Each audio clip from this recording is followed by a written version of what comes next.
Good morning everyone. म पनि सधैँको जस्तो आँखामा निन्द्रा बोकेर रातभरि फुटबल हेरेर म पनि कामतिर लागेँ।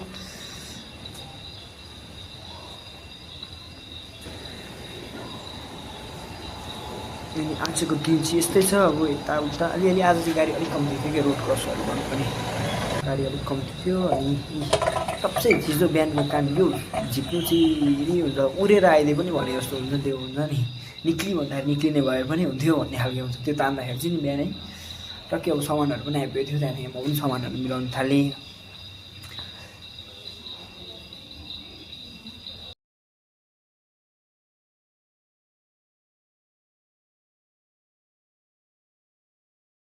फेरि आज चाहिँ के भयो भने चाहिँ सामान मिलाउँदा मिलाउँदै अर्को जग्गा काम गर्नु जानुपर्ने अरे भने त्यहाँदेखि के भन्छ भनेको चाहिँ एकछिनमा म फोन गरेर भन्छु ल भने त्यहाँदेखि एकछिनपछि थाहा पाएँ कि फेरि कम्प्युटर लिएर चाहिँ माथि जानुपर्ने हो लालबजार।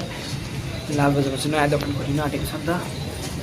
हुनु चाहिँ म कहिले पनि गएको थिइनँ। आज म त्यति खोज्दै जाँदै थिएँ। लालबजार माथि राइजिङ कम्प्लेक्सभित्र छ भने सुनेको थिएँ र म माथि जाएको छु है।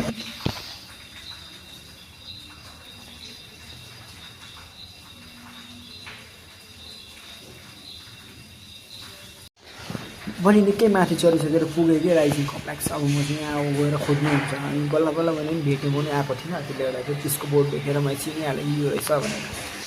अनि त्यहाँदेखि दोकान खोलेर हेरेको त आमा दामी बनाउनु भएको रहेछ कि यहाँ पनि चिटिकै। यो चाहिँ कम्प्युटर अनि यो चाहिँ अब म कम्प्युटर खोलेर राखेर त्यही कम्प्युटर मिलाउने काम थियो आज चाहिँ।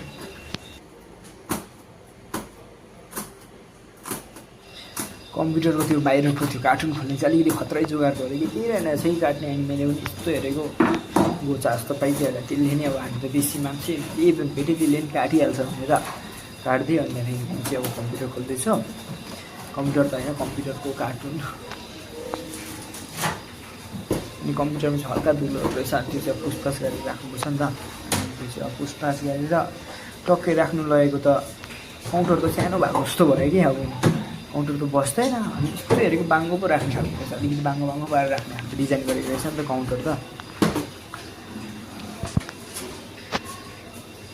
अनि यसलाई चाहिँ हेरेको नि अब कतापट्टिबाट राख्नुपर्ने। अब हामी त यस्तो खासै आइडिया भएको मान्छे होइन। कतै चाहिँ गरेर राख्छ भने निकै बेर पल्टाएर अनि मात्रै राख्नु पऱ्यो।